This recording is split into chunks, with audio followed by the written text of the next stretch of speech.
Support for this podcast comes from Rheem. Brothers Richard and Donald Rheem founded Rheem Manufacturing Company in Emeryville, California in 1925. The company has produced a number of cutting-edge products in its 89 years of operation. Today, Rheem is North America's only manufacturer of HVAC, water heating, pool and spa heating, and commercial refrigeration solutions. For more information, go to rheem.com. Welcome to The Successful Contractor, powered by Certain Path, formerly Success Group International, a show for residential contractors about residential contractors. We chronicle business journeys, share insights, and celebrate successes in this wonderful industry. I'm your host, Bob Houchin. As a reminder, all episodes of The Successful Contractor are available on YouTube as well as your podcast player of choice. And for more information on how Certain Path can put your contracting company on a certain path to success, visit our website, www.mycertainpath.com. I'm excited to bring you a great success story. It's a story of Ron and Wendy Altom of HVAC experts in Odessa, Texas.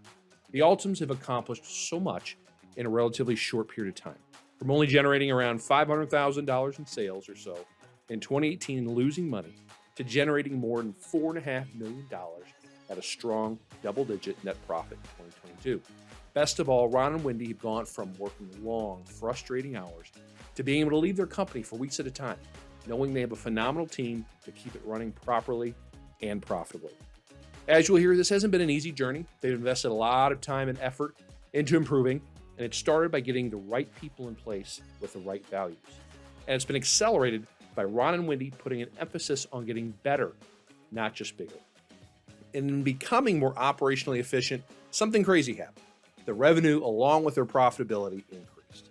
Ron and Wendy are a great example of two people building a business the right way. So without further ado, here's my conversation with Ron and Wendy Altom of HVAC experts in Odessa, Texas. I hope you enjoy our conversation and take away a nugget or two. Wendy and Ron, thank you so much for taking time to talk with me today. I really appreciate it. Very excited to do this. For people that haven't had the pleasure of meeting you at Expo or training, could you share with everyone your names, your company name, and where you're located at? Sure. I'm Ron. I'm Wendy.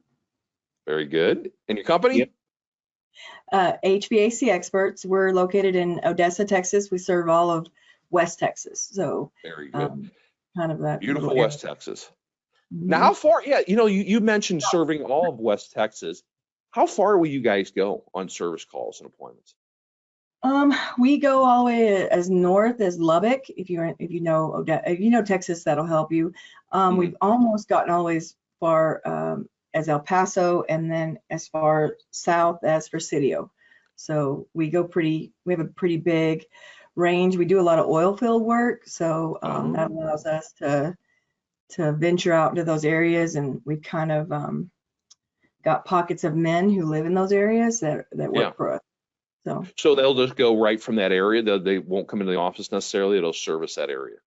Right. That's interesting. So how far are we talking? Is this like hours, or is this like an hour? How far is your service area? Yeah, I think the extent of it's usually about 4.5 hours. That's huge. That's crazy. But yeah, you said, yeah, yeah. For you guys, it's like 20 minutes for me. Yeah, I'd have to get a hotel room halfway through. I'm not a, but that's interesting. So you said oil field work, but you guys mostly do residential service and replacement. So correct. What is it? It's 80-90% of what you guys do today? Correct. We call our oil field money gravy. We don't count on it. We don't let it. We don't budget to it. We don't even count on it. It's just gravy money that we utilize to help us grow. So that's cool. Yeah, fills in gaps too quite a bit, so that helps a lot there. Winter, sure. It's a lot in winter for us. So it doesn't get chilly in West Texas, does it? It's 100 degrees all the time, right? No. No, I'm teasing. Yeah. They still have control rooms that have to be cooled even in cold weather. So is that right? That's interesting. Yeah. That's interesting. Well, we're talking today for a very good reason. Business is going exceptionally well. Let's see. You shared with me before I hit record. You guys are targeting to do what in 23? 4.5 million is our target. 4.5. And the best part is the margins are where they need to be too, right? Nellie said you guys He's here. He's on your tag calls. I think he did what, 20% or something like that last year. We did. That's Great. phenomenal. You know, because the top line's all fun to talk about, but if the bottom line isn't where it needs to be, it doesn't really matter. So bravo to you two. That's exceptional. Good for you. Good for you. I want to hear all about your story, and we're going to talk about it in just a second, because when you guys started, you started with us, what, 2019, something like that? Was it 19 or 18? Do you have that number, Bob? I don't know. I had 2019, but I don't know if that means that was your first expo or if that's when you went to Profit Day. Yeah, like May, something like that. It could be wrong too. Yeah, I think we may have come in at the end of. Yeah, I think it was a little bit sooner than that, probably 2018. A little bit sooner. Okay. Yeah. All right. We didn't go to Profit Day for a while. I think y'all had a gap there, and so we were really chomping at the bit to start getting started with the program. So we were like, give us something. I remember they started helping us even before we went to Profit Day, simply because we were we had such a long gap between our first initial training with you guys to getting into executive perspective. So okay. Yeah. Well, you know, if you're chomping at the bit, that's always a good sign. Those are the people that always I end up interviewing, because they're the ones that implement and get things done. So that's great. So all right, we'll get into that in a minute. But I always love hearing people's stories about how, you know, where they came from, and I think a lot of that drives the, you know, success that comes later in life. So Ron, I'm assuming you started the business, correct? That's correct. Yes, sir. Okay. Now, how did you get into the HVAC industry? Well, I guess that's kind of a little bit of a colorful story. I really didn't have a direction or a set path to be on. So what I did there was basically took some direction. My mother, I would say, probably pushed me towards HVAC. It was just something she said, hey, I hear there's a class opening up, and you know, I'd never really done it before, didn't know much about it. Yeah. And you know, she directed me towards a trade school, and I decided to take a 1-year trade school, and then left there, began working for a few companies after that.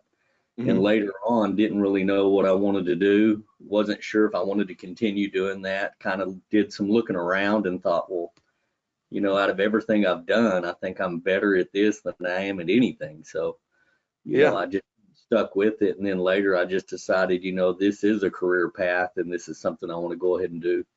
Is that right?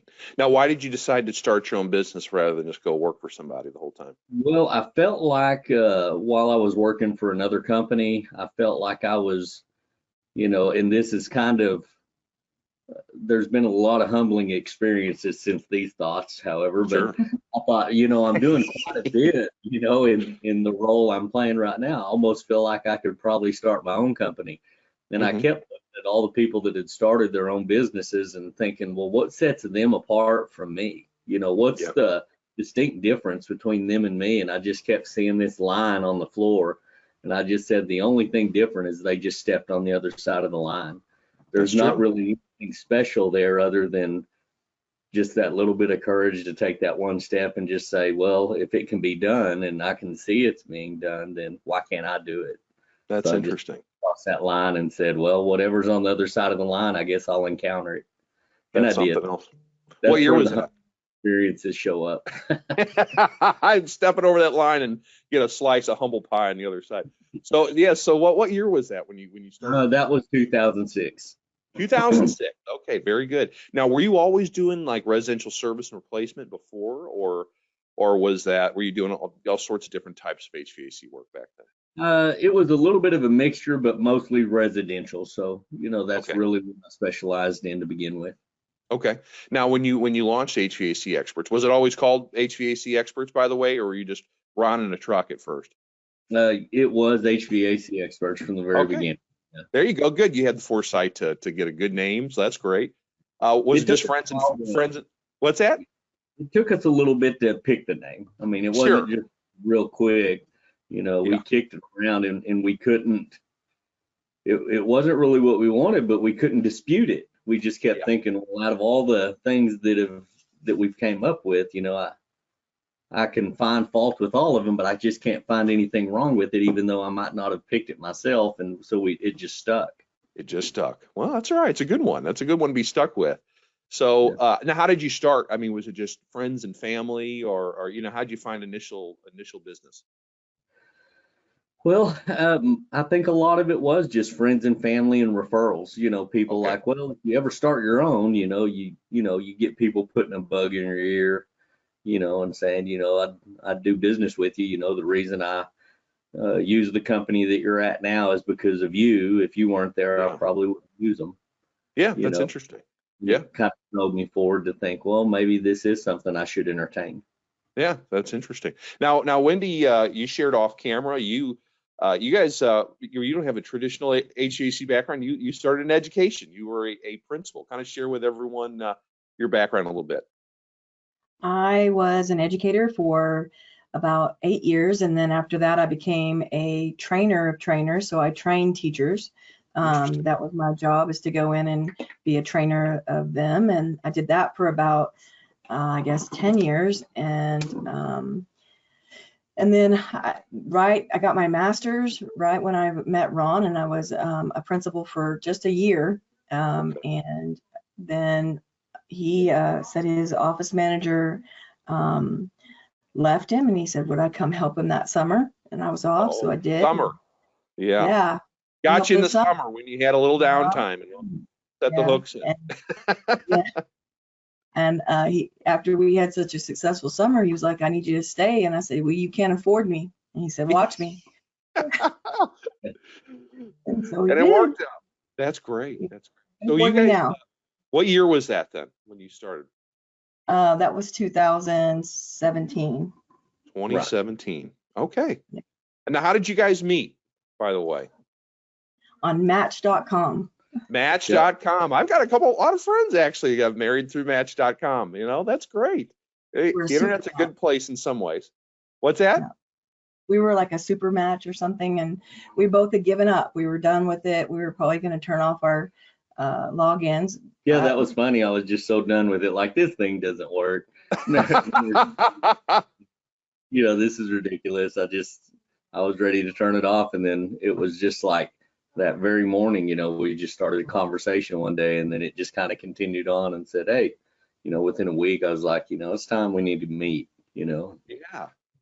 So the rest is history. Great. That's right. Now, this could be commercial. Good for you guys. That's phenomenal. All right. So Ron, tell me about how business progressed from, say, 2006 when you started.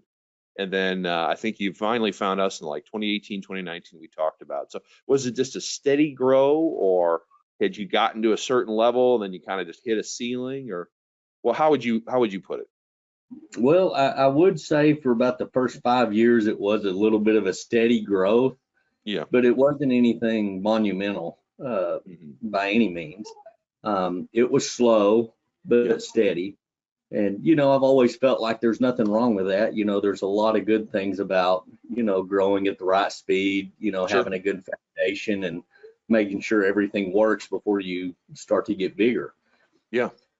And so, after the first 10 years, it just kind of felt like we had hit the ceiling, of our growth, where, I don't know how to get this thing any bigger. And at that point, it was just 7 days a week, working all day, every day, trying to figure out how to have money left over after all the bills were paid. Yeah, no profit. Yeah. There was just no profit there. Yeah, and you, Wendy, you mentioned before I hit record that you guys really didn't know your numbers back then, right? Was it just kind of living out of accounts and go, well, it's up, we're doing well. Oh, wait a minute, now we paid a bunch of bills, it's down. You didn't know where things were. It sounded like. That's exactly like it was. Yes. Right. We actually, Josh Campbell came to our profit day and presented. Right? Yeah, and we were just like, we really connected with him, and we asked him if when we were going to Executive Perspective, could we come by and visit his shop? And when we did, he just talked the numbers so well, and it was like, I looked at Ron, I said, we've got to know our numbers like this. If we can't, my number one goal is to get to a point where I know to the penny where our margins lie, and start running our business by the numbers. I didn't know that then that's what I'd be doing, but I just knew I wanted to be like that. You know, I wanted to be able to speak it, and I could, you know. Yeah. And, you know, just prior to that though, we did have a little bit of success. You know, we had talked to a guy, another guy we're in a network group with, and he had talked to us about E-Myth, you know. E-Myth, we had sure. through the whole E-Myth. We had the, you know, consultant, you know, talking to us weekly, I think, or, you know, every couple of weeks. And we just got to the point to where, you know, we had a hoorah-rah session. Cheerleader. You know, and that's really where it ended for us, because we said, you know, I'm not here to be cheered on and be told how great I'm doing every single time we meet. You know, I like that, but my numbers aren't changing anymore. They did it first, but we hit that ceiling again. We didn't see any more growth, any more change, and we kept asking for industry specific. Industry specific, and we couldn't need help get that. To get price right. We need help with training for our people. I need help to make sure that, you know, what can you give me for dispatchers? They had nothing, and so it was more about a business plan and less about really what we needed. So when we got the letter in the mail about SGI, I was like, I need to go to this training. You know what I mean? This is what I need. This is what I've been asking you for, Ron. And he was like, no, I don't want to go. We don't have the money to go all the way to El Paso. Yeah, I said no. He said no. Up. And then, it was funny because she took a phone call, and I took that card off of the desk, and I walked into the next room, and I just sat there in one of the next rooms, and I just sat there and looked at it, and I read it through, and I thought about it for a while, and I just thought, you know, anything else I have let her do the way she wanted to has been highly successful. So just thought about it, and I walked back in, and I said, I think we're going. Yeah, you're right. I'm gonna go. I told him it's a good thing you said yes. I was going without you. Yeah. No matter what. That is funny. So okay, let's talk about that. So you go to El Paso. How far is El Paso from Odessa? 6 hours? No, oh goodness. Not that far. I think. Well, and there's a time change, so that always throws me off coming and going. I can't do math. 4. So it's long. You made a long drive to go. So you made this long drive. You sit in there, and maybe you talk to Ray or Patrick. What was that? What do you remember from Profit Day? What was that like? The money for the hotel we stayed in, we didn't have the money to pay for. Like, we told them, don't cash this check for a while that we wrote at Profit Day, because we were like, you don't cash it because it's gonna bounce. So give it a couple of days. It was one of those situations. We were low on funds, and we just knew, you know, we just ate it up like a sponge with Patrick, right? Frappe. He was such a great presenter, and we were just like, oh, we're doing this right.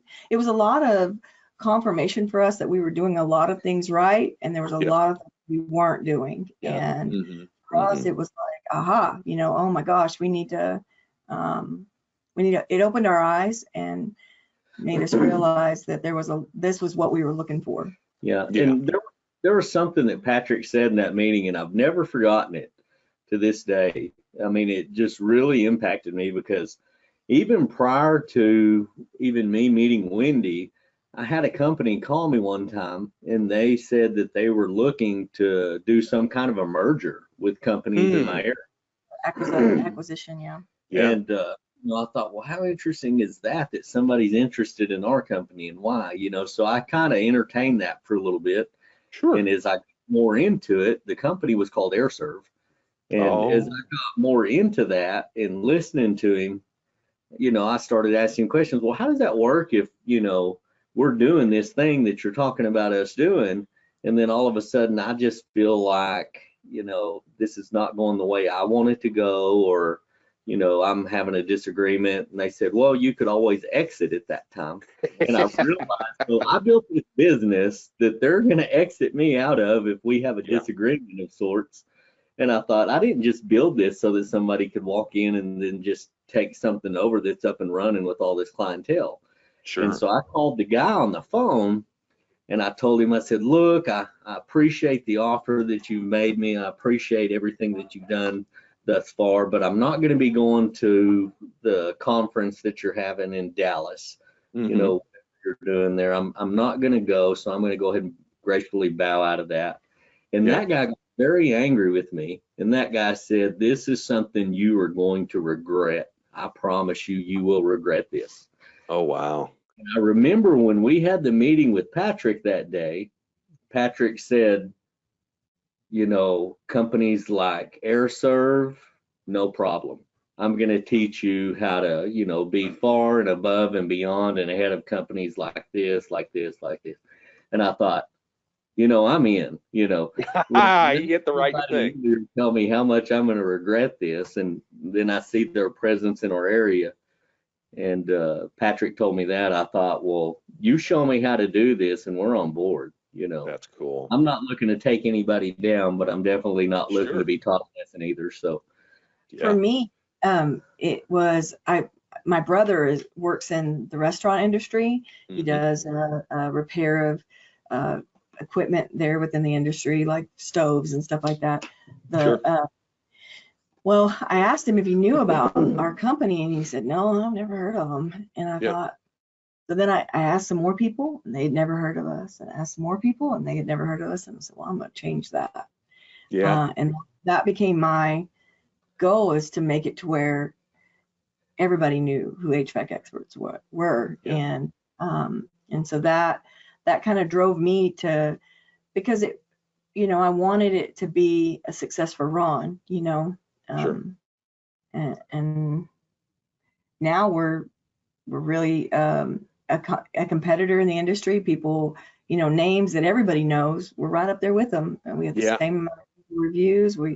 We're what's really great, and this is kind of what made my mark, that people are now paying attention to who we are.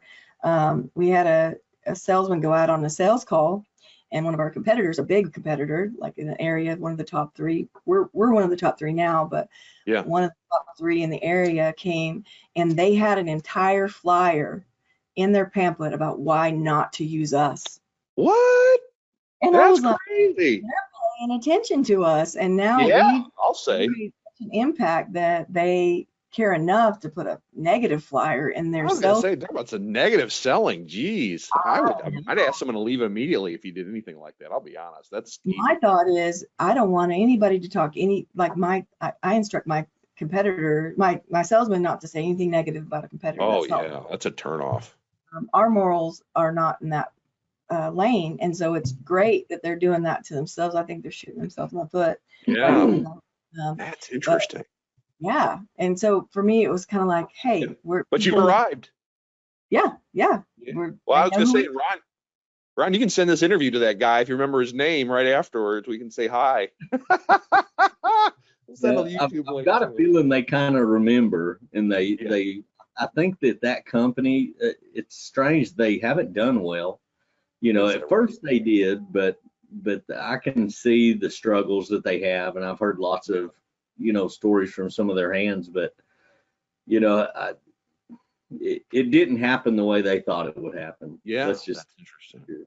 That's interesting.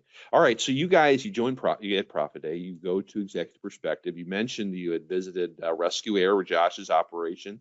What else do you remember from EP when you left after that week? What you remember? What things you're like, boy, we got to change this, and this. We were drinking the Kool-Aid. I know that's not a good analogy. We were, but there was a lot of fear. You know, were like, can we go up on price? You know, is that going to work? Or, you know, we do that, that's crazy. If I make all these promises, that's crazy. If I do that, that's crazy. You know, and the funny thing is we realized we are doing all that. You know, if anything ever went wrong with the unit, I'm going to back it up 100%. I'm going to do the right thing. We had all those guarantees, but we never put it on paper. We were afraid to. And then we thought, what are we afraid to? We're doing it anyways, and we're not getting credit. And you're not getting paid for it, you know. Not getting paid for it. There's no value. We're not adding value, you know, because we're scared. Sure. You know, the minute we quit being scared is when we started making more money. That's interesting. That's a good realization. made a great point. She said, if you're this busy at this price, it won't hurt you to be a little less busy at that price. That's right. So, and so we were like, okay, well, we're swamped. Let's turn up the numbers and get our profit margins where they need to be. And and the big fear I had was we were, how do I put it? We wanted to be Cadillac priced, but I don't know that my men were Cadillacs yet. Does that make Understood. sense? Totally. For sure. We weren't For there sure. on customer service. We weren't there quite yet on a lot of the training. Yeah. And so it was a good rush to increase our quality. Yeah. As we were increasing pricing. So we really had to focus heavily on how do we do the basics of everything. How Sure. do you talk to the customer? How do you act respectful? How do you overly communicate as a dispatcher to the point where people are like, oh my gosh, these people, I mean, I never wonder whether they're coming or not, or when they're coming or what's going on. So it took a lot of efforts. It's crazy. We ended up cleaning, what year was that? 2000, right after SGI. We ended up cleaning house and let go. Man, we let go. I was going to ask, because that happens a lot. Yeah, where people, I've heard many stories like this. They're like, it's just not the right, if you don't want to follow what we're asking you to follow, this isn't a place for you, right? And that's another huge fear is you have somebody there and they're doing a certain task and you get stuck in the feeling that I can't do it without them. Right. I can't do it with them. I can't do it without them. Right. But, it's just that fear. But, Sure. We've learned that, man, as much as, and we still say that today, we have people that work here and we're like, man, what would we do if we lost X, Y, Z? Sure. And it just stresses us, but we're like, well, it'd be the same as it always has been. You figure it out. We'd always figure it out. Yeah. So I guess, the biggest thing for me is, if people can get rid of the fear and just say, here's what needs to be done and just do what needs to be done. And don't worry, don't let fear hold you back. I think that's one of the biggest things that you'll ever have to conquer. Yeah. Right. So that changeover, that happened pretty quick, it sounds like. Maybe within that first year of joining us, you go, hey, we need to turn this over and find the right people. Well, Abigail helped us realize that culture was really super important within our company. Yeah. We let go of everybody right at Christmas time.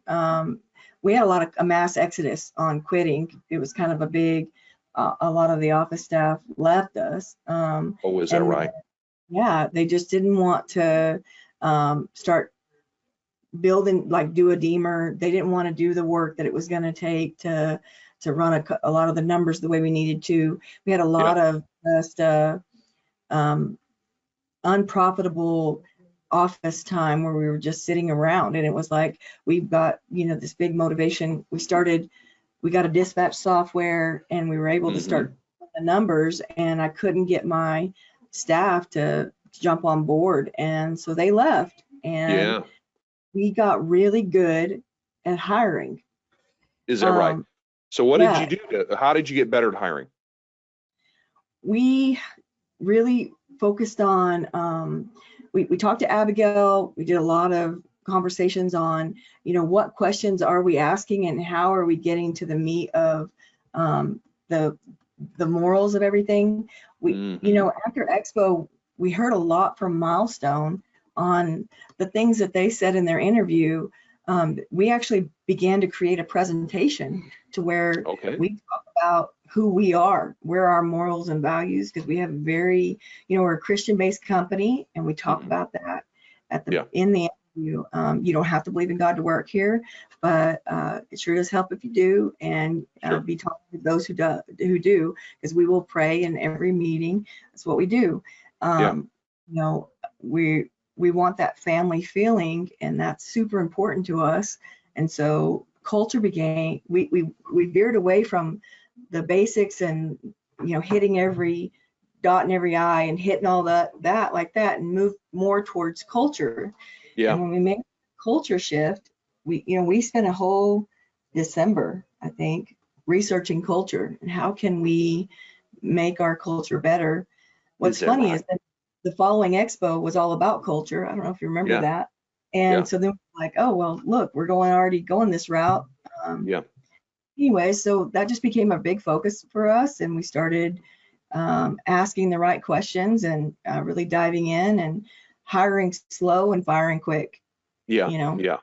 Yeah. And That's that interesting. was one of the big things that you just pointed out there was, we were asking a lot of questions. Well, do you know how to do an install? Yeah. Well, are you doing installs? Yeah. Well, how long does an install take you? 3 hours. And, we're like, wow, that's amazing. It takes Yeah. me longer than 3 hours. Well, answers like that, we realized, well, that's not true. If it's taking him Right. 3 hours, that's got to be the worst looking install I've seen in a while. We come across that. So we started, excuse me, we started looking for evidence. Mhm. What's the proof? Well, how do you check a compressor? How do you test a capacitor? Go ahead and just talk me through that. Mhm. Where's 15/16 on a tape measure? Just describe it as best you can. If you are a really good carpenter, you should be able to use a tape measure without having the, cheat numbers on there. Sure. And, we found out real quick, there were a lot of people that would say, in use of a tape measure, I'm a 10 being the best, but then they couldn't explain where 15/16 was. And I thought, well, that can't be a 10. Then we'd say, well, where's 7/8? Well, where's 3/4? And we dwindled it down to, well, this guy's not going to be honest. He'll tell us he can do everything and anything in the Yeah. interview. So Sure. we got really good at defining the questions that we would ask that would quickly weed that out. Yeah. Yeah. Well, I think it's important just to point out you started taking time with your interviews, right? Because I think so many times people are like, oh, you can show up tomorrow, great, you're hired. I think part of it's just that, just try, not hiring the warm body, asking the right questions and trying to find out, who's being honest, right? Honesty goes such a long way in our industry, right? Just being honest with people. So that's incredible. So that was a big thing. So you started learning how to hire. What are some, you got price right, it sounds like you got the motivation to increase your prices. We know we talk about, value, you were already doing the warranties. How about like image? I mean, it's such a basic thing, but did you have uniforms back then, or was that something that you had to go ahead and change? We had crap is what we had. Yeah, it was, yeah, it was a little bit mix and match here and there, hey, he likes the blue shirts with the long sleeves. He likes these shirts. I like the collar shirts. So, it was just kind of like we needed to get a more of a mainstream. Everybody needs to look the same. All the trucks and need to be clean. So we got trucks. We got we really gave our office a facelift. Got all of our materials and organization done. We got the dispatching software. We got iPads. We got uniforms for the men, uniforms for the office. So we did a big image overhaul. And that, I was under the philosophy, if we build it, the employees will come. Yeah. No one wanted to work in our business because we looked like we were going to go under any day because we had shabbiness everywhere, Yeah. So we remodeled the office. We spent our money on image and buying transits, getting them wrapped. Really, they look great, by the way. I saw them on your website. They look very nice. They definitely can pop. I could see if you're driving around town, you see those. You notice HVAC experts. That's great. Yeah. But that's a big part of it, though. You got to have that right look, or that's part of wanting to work for somebody that you can tell has their stuff together, right? To put it nicely. So that's great. And on benefits, having insurance, having 401k, having things that, and then I was listening to why can't I think of it? Oh my gosh, she's going to be mad at me. The Disney of HVAC companies. Why can't I think of it? CM Heating. John Giacomi. Okay, Yeah. So CM Heating. So John Giacomi and of course Brandon were talking about talking about what makes them different in the interview. So I began to, we were doing things and no one would even know it until they started working for us.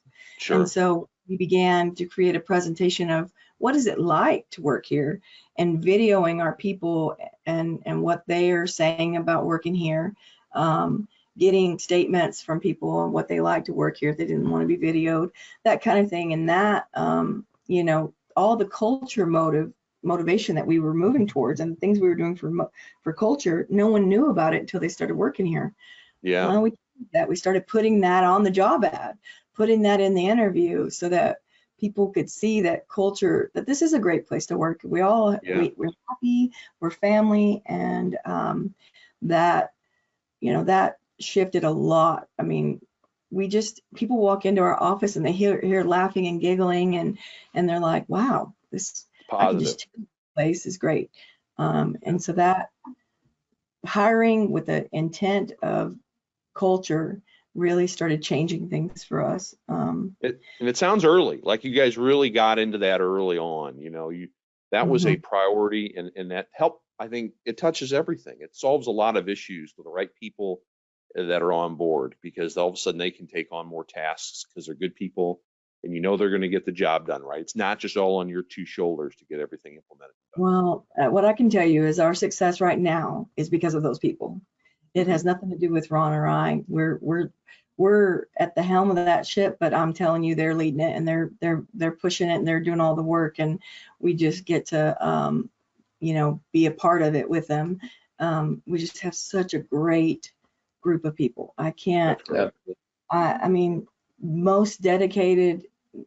They love this company as much as we do, and they're willing to do what it takes to keep excelling us forward. And so as much as, you know, it feels great to be here and in this interview, I should have my whole team right here. You know what I mean? That's cool. Sure. They're phenomenal. Like, I mean, Charmin should be right there telling you all the things she did, and Tracy and Diane. Absolutely. I mean, I just, we started managers this year.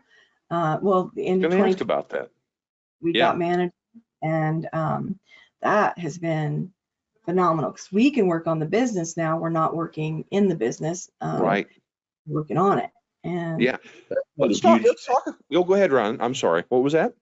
Oh, I was just saying that's made a huge change, you know, having the managers. You know, it just gives the guys another resource out in the field, Right. You know, because I would be a bottleneck. And every time we see a bottleneck where somebody gets overwhelmed and they can't handle the vast amount of information coming in and going out, well, we've got to expand that and widen that gap, you know, so that information can flow. And we're still having some communication issues, but it's, you know, it's another localized meeting, within that meeting, department, you know, and so it's just something we have to continue to work on. And Josh said one thing, you know, that's really stuck with me. Josh Campbell. Campbell. Sure. And I say it all the time now, because I used to get so frustrated when I would repeat myself and say the same thing over again. I would say, man, when are they ever going to get it? I've told how many guys, how many times, this, you know, and I just became the little gripey guy, you know, there for a while. And I thought, this is not who I want to be. I just want to say it, and then they get it, and then they do it. Yeah. And then, Josh said one time, he said, well, the things that you quit talking about quit happening. You know, I started realizing, well, wait a minute, you know, because I'm going to hire another guy, and then that guy's going to have to be told. But if I don't talk about it anymore, then it's going to fall off the radar. People are going to kind of forget, and they won't really forget, but then they won't do it because that's not what we've been talking about. Yeah. So now we kind of realize that what you want to happen in your company is something that you're going to have to talk about every day, all the time, forever, if you want it to continue to happen. And we have proof of that in the competition we're doing right now. We're doing a competition for the month of February. February is our lowest performing month traditionally. Sure. And so we decided, well, let me back up a little bit. Ron and I teach HVAC at the local college. Really helped us with recruiting. So I was just going to say, that's a great avenue to find people. Yeah, so we work evenings over there, which is exhausting. I'll tell you, we're putting in 15-hour days, running the company and working over there at the school. But the benefit, we've hired, and we have some really great employees that are fresh from college, but they're sticking with us, and we're training them, and they're staying. Yeah. That's working to our advantage. But so we're not teaching HVAC this semester, and so we decided to tour companies, take advantage of SGI, and the part of that of the benefits of this membership Sure. is able to have access to other HVAC companies, and they open their doors to you. I mean, we went and toured Josh Campbell. We went to Dallas and we toured 4 or 5 companies, Right. and you know, like we went to Josh Campbell, we went to Sirius Plumbing. Oh, and yeah. Brent. Yep. and then we went to Hedrick's. Yeah. We just saw some great companies, and they just opened their doors. They were so willing to share everything with us, and we kind of got pumped up and motivated. We came back and decided we're also listening to the book Extreme Ownership. Oh, yeah. Sure. Yeah. So we listened to that the whole way to Dallas and back. So that's funny, right? Wow. And so when we got back, we decided to do a competition for the month of February. We started it the last week of January, and basically we just split the whole company, the office, the field, into 2 teams, gray and red team, because our uniforms are gray and red. Tops are red, bottoms are gray. Okay. And so Ron is the coach for one team, and I'm the coach for the other team, which my team is winning. Just so y'all know. 2 weeks in a row. Well, the score today is 1 point away from our team. Ooh. So 1 point. Close only Watch works. out, Wendy. So it doesn't really matter that they're 1 point away. It still matters that we're winning. We got the championship belt for this week. That's all I know. Oh, there's a belt? Oh, Yeah, there's a belt. yeah. I'll have to give man. it here in a minute. I It's gotta like see a that belt. wrestling belt. Yeah, that's what I super- assumed. Right. Yeah. Yeah, it's hilarious. That's They all amazing. walk around like prancing like they. So we're focusing. So I asked the managers, I said, what is it that they're not doing that you want them to do? Yeah. What is it that we want to bring to the front of everybody's minds and have everybody doing so that it becomes habitual before summer? Yeah. And so if you sell a club, if you flip a sell, if you sell an install, if you meet your revenue goals, if you sell a duct cleaning, sell an insulation blowing, I mean, all these things that we want them to do. If my dispatcher does happy calls, if my office staff meets their deadlines, I mean, everybody can earn points. And the big one is if you generate your own lead. And so that got everybody to go, hey, well, who do I know? So I gave everybody in the company a free PM. Give it to anybody you want. Who do you think should be a club member? Give them a free PM. And so everybody got a free PM, and they automatically got points for generating their own lead by giving us the free PMs. And then That's your club membership is a PM. Yeah. That's what you guys call your club. Okay. Yeah. Well, they got a free preventative maintenance. Preventative maintenance. Thank you. Yeah. So they don't get the club membership; they get a preventative maintenance. Okay, but anyway, gotcha. That alone, I mean, our revenues doubled in a week. Really? And then now we had $100,000 in sales in 1 week, and it was like, where did this come from? Month typically, right?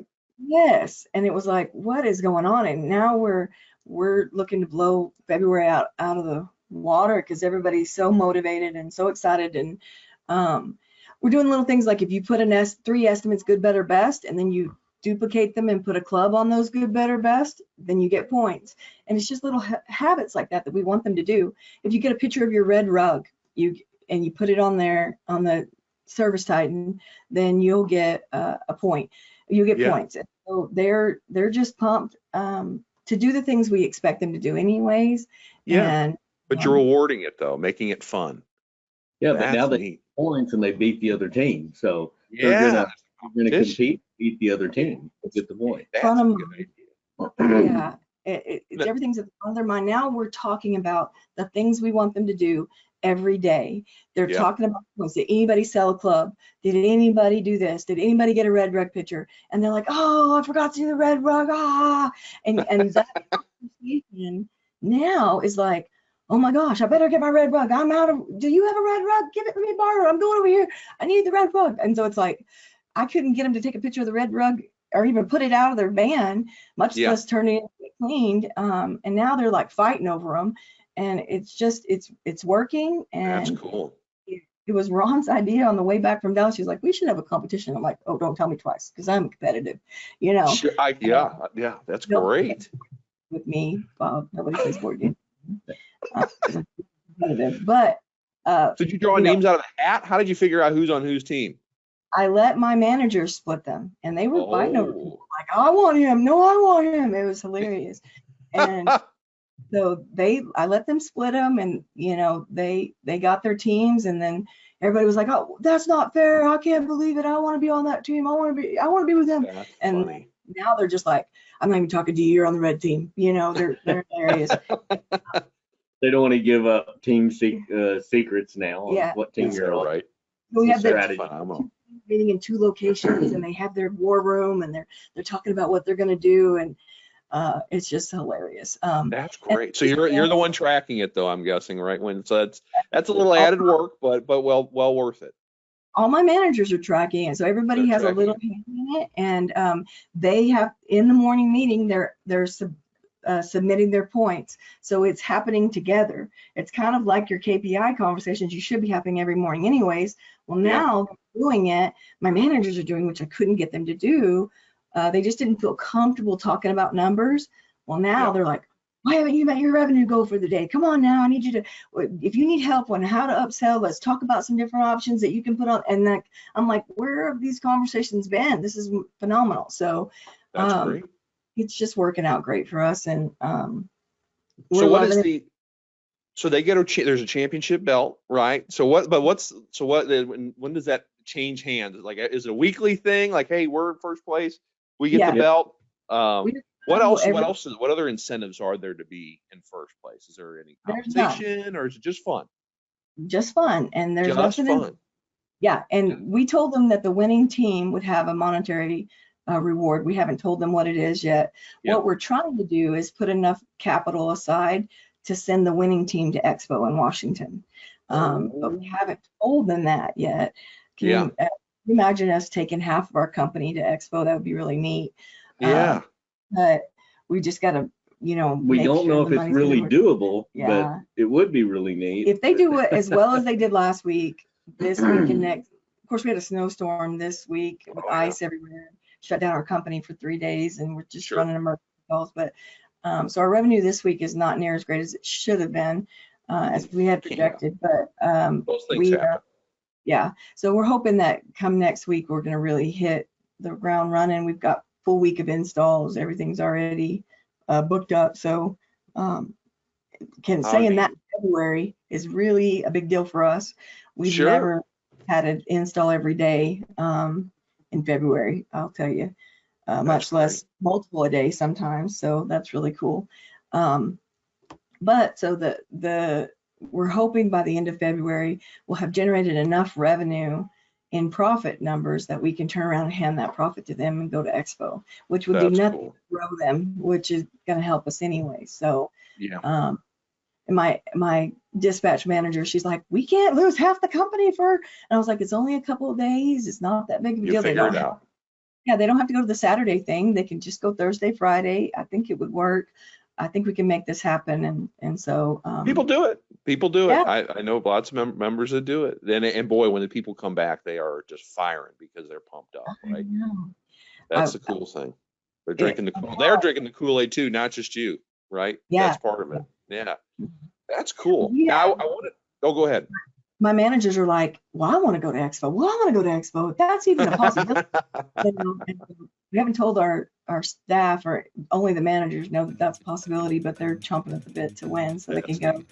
We took all of our managers to last Expo. So now they're like, all going to go. So. Phone calls. We all want more phone calls for a home services company that can be turned around and realized into new revenue. But what are you doing to realize the best digital marketing that you can have for your business?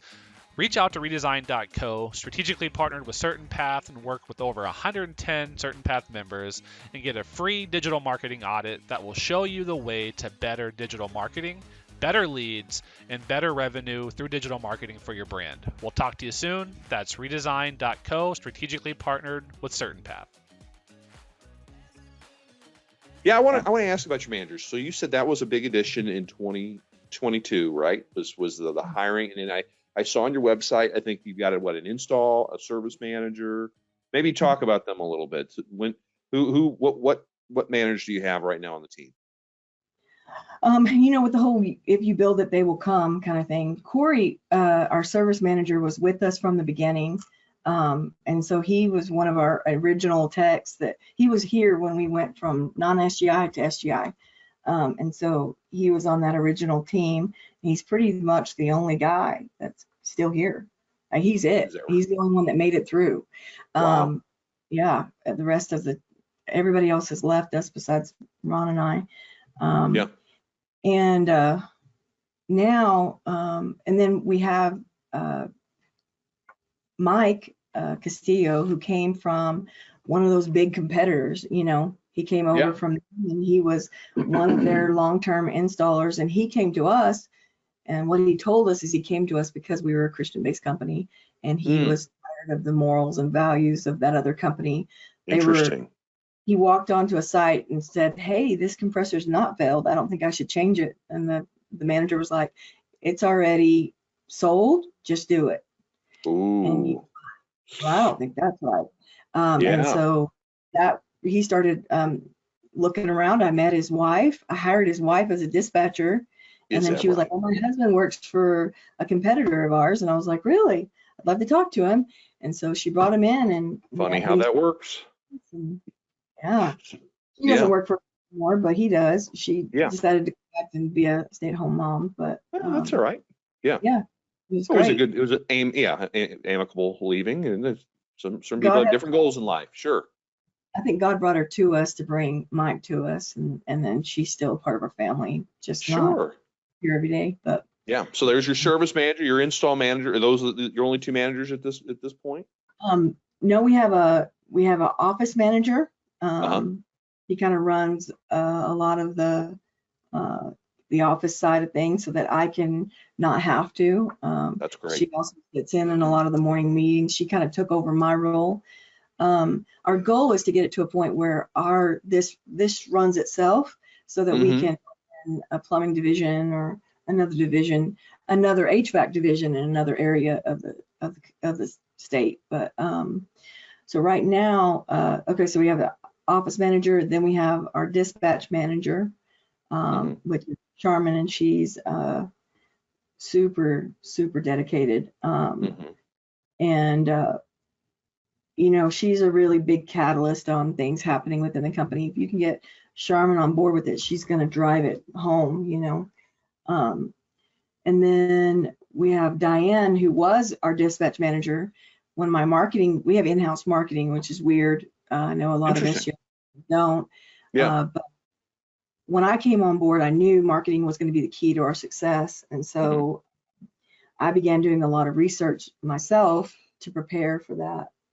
And so we do a lot of in-house marketing that allows us to be number one in Google. In fact, if you search HVAC experts, supposedly anywhere in the country, you should see us as number one on the website. So that's pretty cool. Yeah, it's very cool. But so we do our own in-house marketing, which has allowed us to really control that down to the penny. We were able to end last year at 6.5% marketing budget. So that's really nice. That's good. That's very good. I'm strong, but not, a lot of companies do a lot more than that. So that's great. That's with her payroll being added into that. So that's really fantastic. Nice. Yeah. And so she does all your SEO and PPC and all that stuff. Her and I both together. We do it together. That's cool. All right. Very interesting. She runs our marketing. And then I have, we have sales. We have only one salesman right now. We're looking at expanding that department. And do technicians sell too, or do you just have the one comfort advisor or sell? 4 or 5 selling techs. So those who can sell. Very good.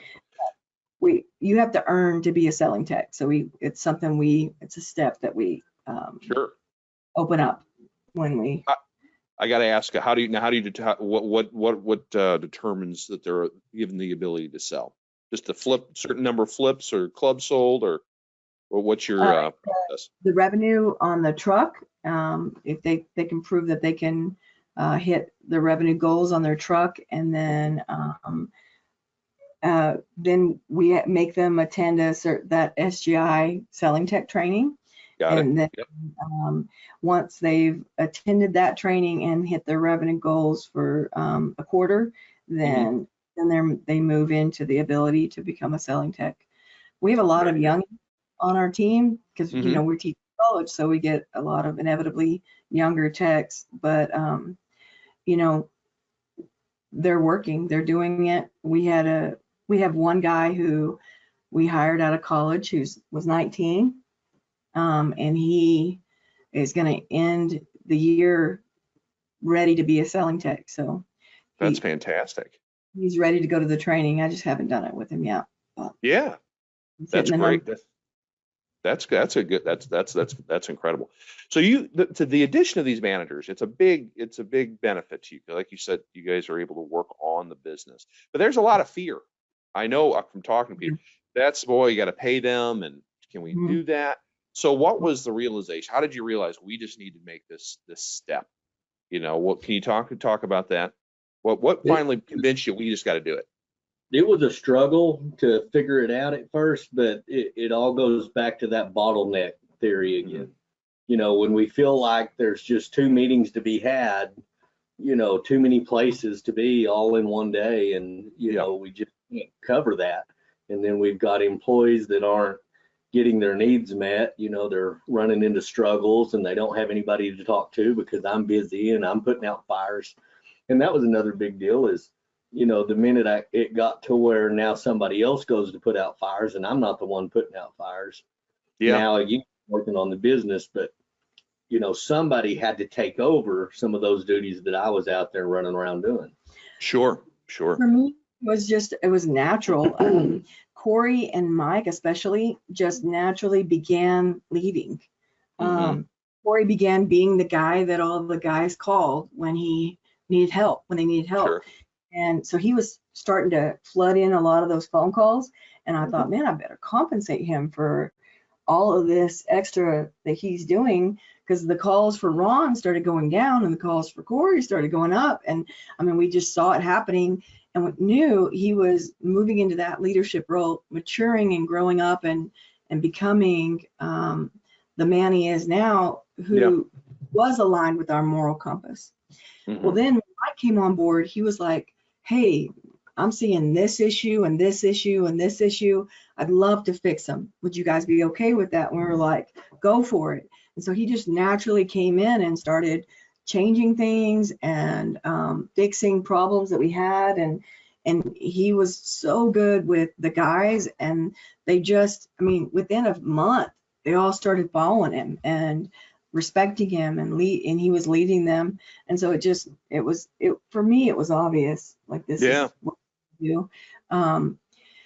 It was just about how do we compensate them and still, and then not only that, but not lose them in the field. Right now they're running, still running calls. They get a salary plus whatever they do in the field.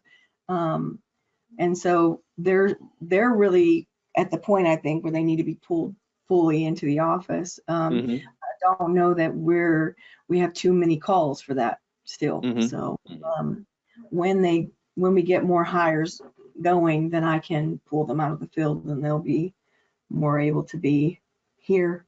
Yeah, and that's another thing that we kind of shifted our focus a little bit. Instead of our focus being solely on growth and hiring and more trucks and more people, we just started saying, you know, we've got a pretty good formula right now, but we need to refine everything.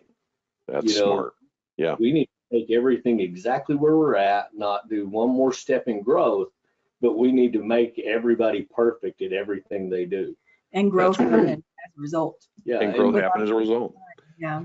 What did that mean? Where it needed to be, and our revenue went up and everything happened. What did that mean What did that mean for you guys to try and get better at what you're doing already? Was it what it needed fine tuning? What are some changes you made? 'Cause there's people that are going to listen or watch this and they go, "Oh, what did you guys do? I'd love to know what I need to do."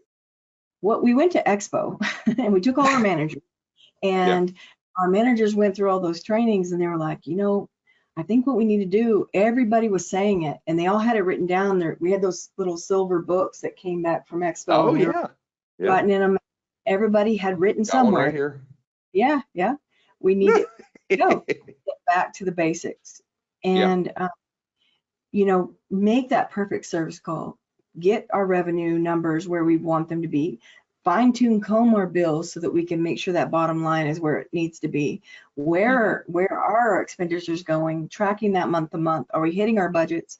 All of those things came out of that Expo, and we came back with that. Okay, how can we get back to the basics? So every morning's training was about a component of the basics, and each manager got a separate goal, and that's kind of where we went. Everybody's role, if you had to make a checklist of everything I do day to day, which is what they did, we all created checklists. Remember that big motivation? So we did a big checklist that's Wendy style, I guess.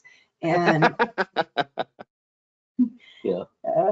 and it's kind of two-legged, or twofold, getting back to the basics that really focuses on everybody within the company all the way down to the bottom. Then the level was, what are we doing to improve us? Oh, that's a good, good. We're not really improving ourselves much from year to year. So that was when we decided to start, what can we bring back to our company within ourselves to improve ourselves, to be better at what we do for them. Right. And so when we started taking the tours to other companies and looking at what, so that was the impetus of that. For us is a discipline.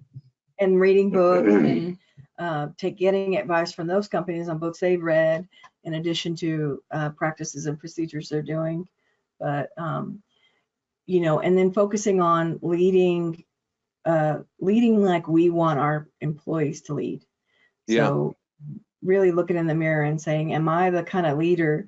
If this is my expectation of him, is that who I'm being? I can't expect it and not be it. So really taking a look in the mirror and saying, I need to be the best I can be if I'm going to expect them to be the best they can be. So it's accountability. Whose fault is it really? Right. It's our fault. It's not working. It's our fault. We've gave Extreme all the ownership. marching orders. Where did they fail? Well, we need to find out where that is and fix it. And until it's our fault. So did I train it well enough? Am I holding it, everybody, as the accountability piece there? Or did I let it fall? And then if I trained it well enough and the accountability piece was there, I didn't follow up on it. And so at the end of the day, it's me, and taking that and going, okay, if I want this to happen, I've got to be on board with it and do every part of my side of it, or it will fail, inevitably. And so that's interesting. So how are you guys looking? How are you guys looking at that in 23 now? You made a lot. That was a lot of growth and a lot of self-evaluation in 22. But you said you got to keep growing so the company grows. Have you guys outlined some things you want to do in this new year to continue to get better so everyone else gets better? Yeah. So every month we're going to tour a different company in a different state. So Ron and I are going to take a week and go and tour. We've got the managers to keep the business going. We need to go out there and kind of get an idea of what everybody else is doing and learn. We have a whole stack of books that we have plans to read. But as far as the company is concerned, we're just wanting to really get good at the managing side of things, managing our managers, and being the kind of leaders we want them to be. So for me, having that goal-driven motivation, daily meeting with my managers has been a big flip around. And I don't know, I think we we're actually going to meet with our managers Monday and create goals for 2023. We've got our revenue all ready to go. We know what the money is, but at the end of the day, what are our goals as a company? What do we want to do? So one of my big ones is to get the culture survey to be the highest score we've ever had it. So we try to survey our company on culture. Yeah. At least have every other quarter I do it. And so we're about to do another one, and I really want it to be one of the top culture scores. So we're trying to see what we got to do to make that happen. Yeah. That's interesting. So you got some plans and some things that you want to do, but that's what made all that change and all that positive change in 22. And you got to keep doing it in 23. We're not worried about the revenue growth. If we stayed at 3.5 right now, we'd be okay. Yeah. But I know as default, we can tell by the numbers and the number of men we have and the revenue that we're going to probably hit 4.5, if not 5 million. And so it's kind of one of those things where if we just we hit our numbers every week like we're supposed to, and we hit the basics like we're supposed to, I think it's going to be a natural result. Yeah, we're not reaching the extent of our capabilities right now for sure. We know that. So that's where we're really pushing. Let's cool. See what we can get out of each truck, out of each guy, because we've got some areas that we need to work on. But again, that's not their fault. That's our fault. Yeah. Sure. And that's why, we have to look at ourselves and say, where can we grow and what do we got to do different, to get that end result. It was really cool. Let me share this with you real quick, Bob. One of our more hires, he's phenomenal. He actually worked for another SGI company. So he interesting. He came in pumped that we were SGI. Yeah. It was really great because he said, hey, he told one of the managers, man, we're going to have a great year. And he was like, really? What makes you think that? And he goes, look at all of these guys. We have such a great team. And if all of us get a little bit better, he goes, there's nothing standing in our way. So that's my newest hire's perspective. How great. I was like, oh my gosh, that makes me feel so cool. Good. It just, the mentality is we've got this, we can do this. And I don't know, I'm excited. I'm excited to see what 2023 holds for us. And I think that if we didn't hire another person, I think we'll hit those revenue goals. So imagine if we do, we get applications all the time. And so if somebody is just a great fit, I'm going to hire them for the field, especially. But you're not actively seeking out additional employees right now. You just want to keep getting better. We have the most employees we've ever had in a winter right now. Mm-hmm. So we were really stressed walking into winter going, oh my gosh, how do we keep these guys busy? But it's worked. It happened. So that's something else. Yeah, it's just kind of getting through. Yeah. What are some other things that you maybe had in your mind in terms of a strategic plan for 23, things you wanted to work on? I mean, you've outlined a lot of them. Is there any other interesting things that people would find valuable that you need to do to tweak and improve the business? I guess if you went to each department, we have something going on in every department. So for the install department, their main focus is to fine tune the need for materials to be delivered. So we're doing purchasing and install department are working really hard right now to create install tubs that we have for each tonnage of equipment. I know that Rocky and Trina and over in California, they're friends of ours. They started tubs, and so we decided to kind of jump on that boat. And so we have install tubs. So we're trying to perfect that before summer. So that's their motivation, is to get that rolled out so we can have a really good, we know exactly what material was put on that install so that my gross margin's exact. Perfect. So that's my accounts payables big goal, is to have all of our margins as day to day. I know by noon the previous day's margins. Can you imagine? Perfect. That's for guys that didn't know your numbers at all. Look at you guys. I know by noon my margin. So labor's put in, materials are put in, everything is fuel. We've added everything to this spreadsheet, and everybody has a little component of it.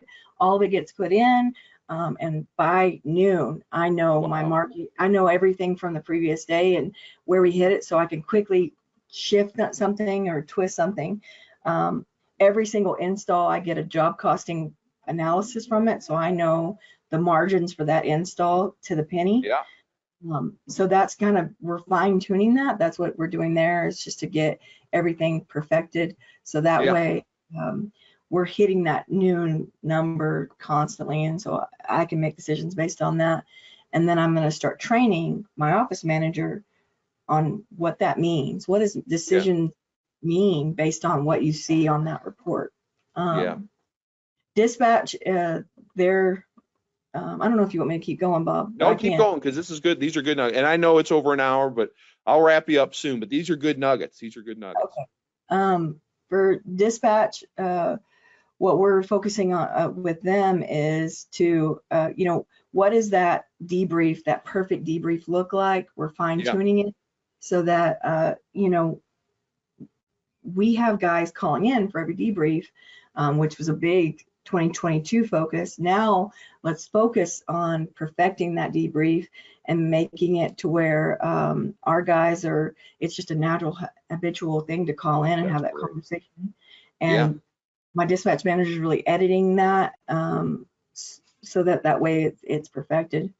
For marketing, we're focusing on, so we've got a bit of a, Ron and I run radio commercials, and in the radio commercials we bicker. It's funny. Okay. It's the same in real life. So, he's real witty and funny, and I'm not. I'm real black and white serious. Like, that's just who I am. I'm number, I'm like this, and he's over here like, oh, let's have fun. And so it drives me crazy. And in the commercial, I'm like, Ron, come on, let's focus. Let's get this done, And so we've really had a following with our radio commercials. We have people that come up to us all the time. Well, they don't come up to us. They come up to Ron because his voice is so distinctive. They're like, are you Ron from the radio commercial? And he's like, yeah. And I'm like, I'm Wendy. Hey, over here. But that doesn't matter. And so Ron gets on there. And so we're wanting to take that brand that we've created within the radio and spread it into our social media. We're shifting into marketing on things like Netflix and Hulu, some of the streaming devices. So we're going to do OTT is where I'm moving. And then we're also going to start TikTok. Are you? Yeah. We've talked about that too. I mean, there's so many people on it now. It's hard to turn it away, to not look at it. I'm not really excited about it, but we'll see. We're old fogies. We're just like, TikTok. I don't know. I don't even have an account. I want to see you break down and do some dancing on TikTok. You and Ron both. Crazy. And then purchasing, what he's trying to do is, in addition to working on the install tubs, we're really trying to get to where I know day by day any price change so that I can make a decision. Right now, my prices are changing regularly, and I'm not always knowing about it. And so all of a sudden I'll get a crazy margin. I'm like, wait, what happened? Oh, the price of that went up. Now we got to go up over here. I need to move that one from level 4 to a level 5. Now I need straightforward pricing guides. I mean, it all starts steamrolling. So getting that day-to-day change so that I can all of a sudden pull that off the straightforward pricing guide if I need to, make it a matrix, do things like that we have to do. But that's great. So that's his focus, is to get us to that point. For sales, it's to hire. And we've got a lot of companies that we've met with that are willing to let our salesmen go and observe their salesmen. So that's going to be one of our big major motivations, is to get that to happen and get take advantage of that membership, SGI membership potential. With service, he is focusing on, getting these young guys to where our callback ratio stays low. So it's a big thing. Yep. We had a 0% last week. So That's great. We celebrate it every week in the huddle, and Heck it's something yeah. that we talk about every week. So now it's front of mind, like what is our callback? How many callbacks? Who got it? What are we doing? Yeah. And so creating that callback procedures with him and just training. So lots of ride-alongs and conversations and trainings in the morning. We're creating a training room for him to have during the service morning meeting so that he can, when he has an issue the day before, he can reenact it in the training room and get that going. Kind of like Yeah. what Baker Brothers has with all the units in there. We're Yeah. moving that for That's him. cool. That's great. And then we have a new department for sheet metal, and we're looking at redoing that sheet metal shop and get that to a point where I can now begin marketing sheet metal and actually get my marketing girl to reach out to other HVAC companies and give them a promotional fee for where we can beat our warehouse, our vendors on sheet metal. Yeah. If we beat them, then I could potentially be the people they utilize, which will do nothing but help us. So Just helps us give the sheet metal shop something to do, more Yeah. often. They're not in there building an emergency transition or something is needed. Yeah. So we have a guy who wants to run that sheet metal shop instead of run service. So we're trying to get that sheet metal program going, add it to our web, do all that, get the marketing ready to go. But the big picture for Ron and I is, where are we going to go from here? Do we want to open another plumbing side of things? Do we want to do acquisition for another HVAC company? What do we want to do? Kind of what is the next step for us? Abigail's been leading us towards either acquisition or opening another trade and helping us know when the time is to pull the trigger. And we're getting really, now that we have the 2-digit profit and we've got managers in place and we can leave for weeks at a time and it's not hurting the business whatsoever. The profit doesn't tank all of a sudden, which is what was happening to us before. Sure. Now that everything is kind of running like You've built the business. Yeah, we can potentially start looking at other aspects. Because we're hitting the top of that revenue market. I think we're getting close to where we need to open up. If we want to keep growing revenue wise, then we're going to have to open another division. What do those conversations look like between the two of you? These planning, is it just something you guys do all the time, or do you set aside time like every Friday? We're going to talk at 9 o'clock about long-term planning, and at any point do you bring your managers in to talk about that, or is it just organically happening as you guys do what you do? It's kind of more organic. Well, that's a good idea. I'm going to put that down. 9 o'clock. We have set up a few meetings where we, brought that in as a focus on discussion. I guess it's the more important thing for me. I think Wendy's probably there too, right with me. But, spoken in my words, if I'm having areas of difficulty or trouble or things to be concerned about that could lose us money or is losing us money day by day, in the HVAC, I want to get those things ironed out, to where it's just a very infrequent event, and once we get there, then I feel like, we can handle, another affinity. And I've done it before. We did have plumbing at one time here. Oh, you did? I did bring plumbing on, and I think I did about 90% of it incorrectly. 90% was done different. I never made a dollar out of it. Is that right? Almost 2.5 years and just shut. 2.5 years you did it. Wow. Yeah. And I just said, yep, this ends today. And the time in the future will come, I believe, that we'll do it again, but we're going to do it right that time. Yeah. The model's different. Yeah. It's just a very different business. I mean, compared to HVAC, I mean, it's just different. It's not my specialty. So, I would go out and build at that time and, and see what the guys were doing, and try to judge, well, how long is this going to take? Well, how much money do you have that you're throwing at this job? And I'd try to help work with that. Yeah. But, later I'd hear, well, the ditch took longer. Well, this took longer.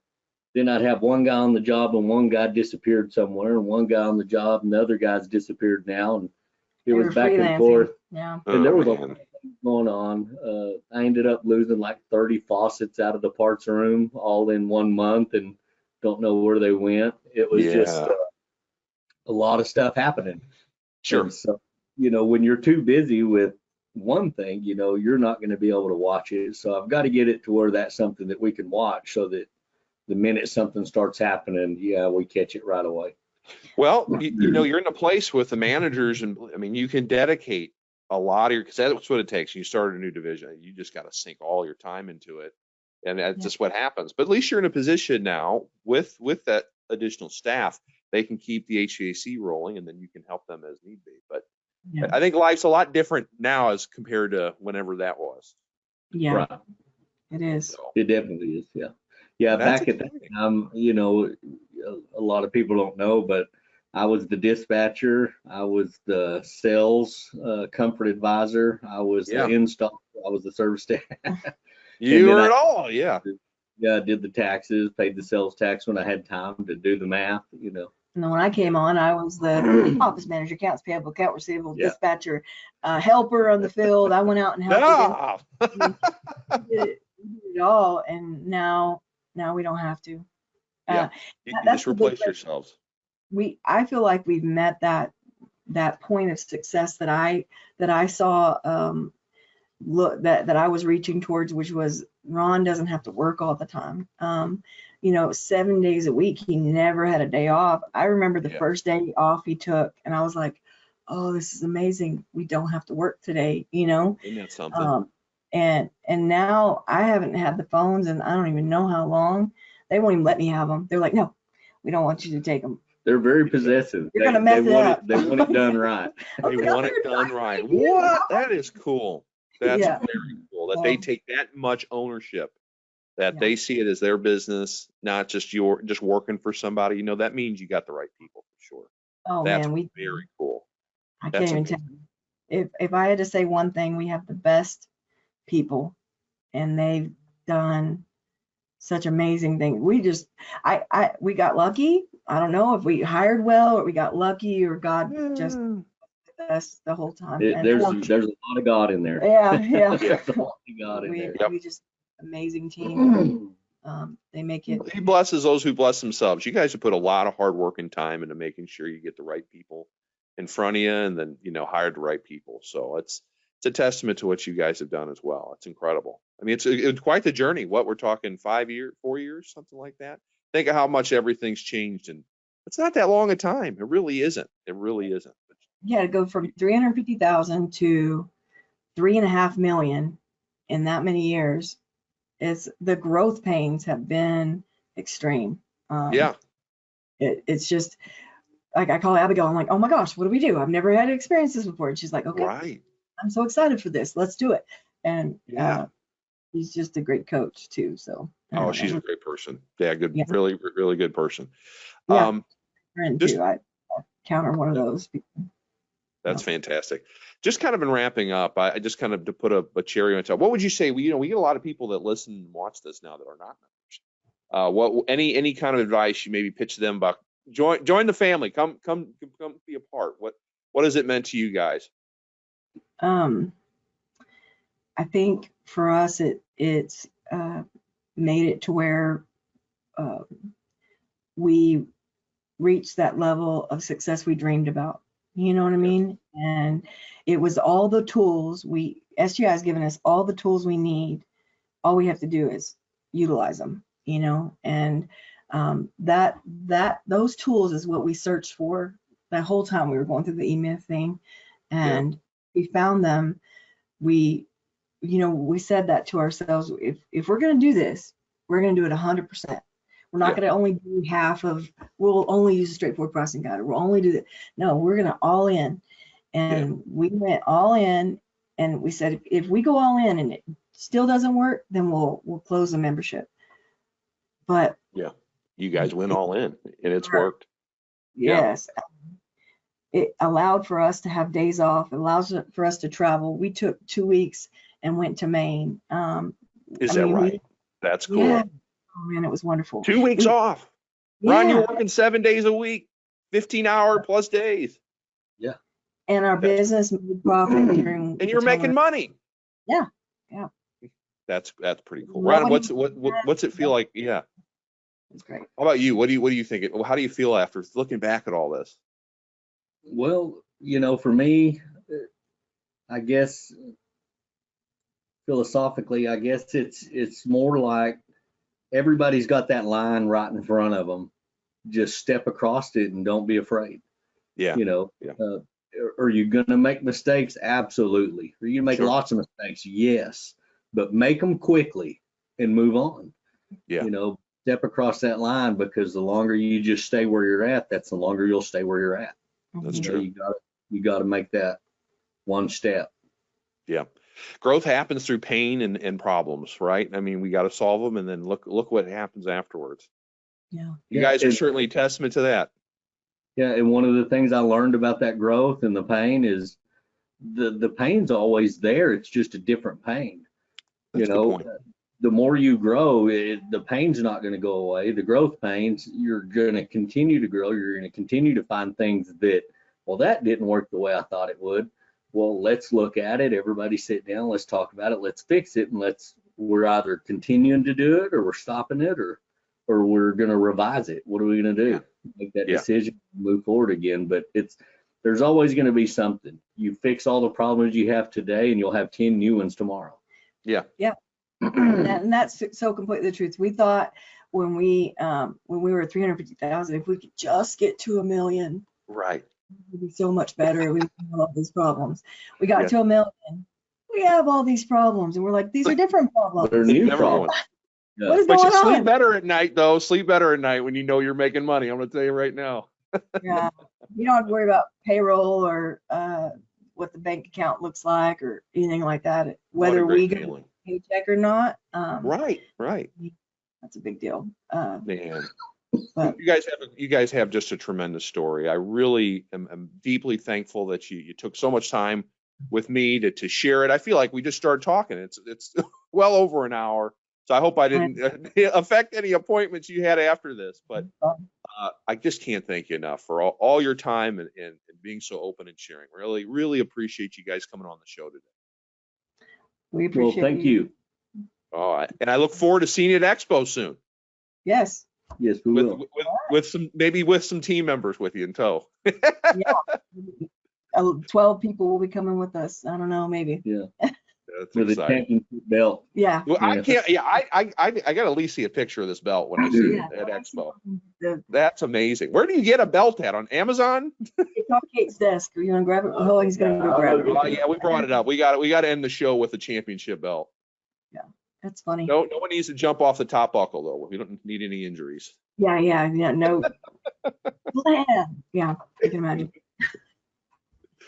Oh, that's so funny. Where did you find the belt at? At Amazon. Is it really? I was just kidding. Oh, God bless. Everything's on Amazon. Walmart or Amazon?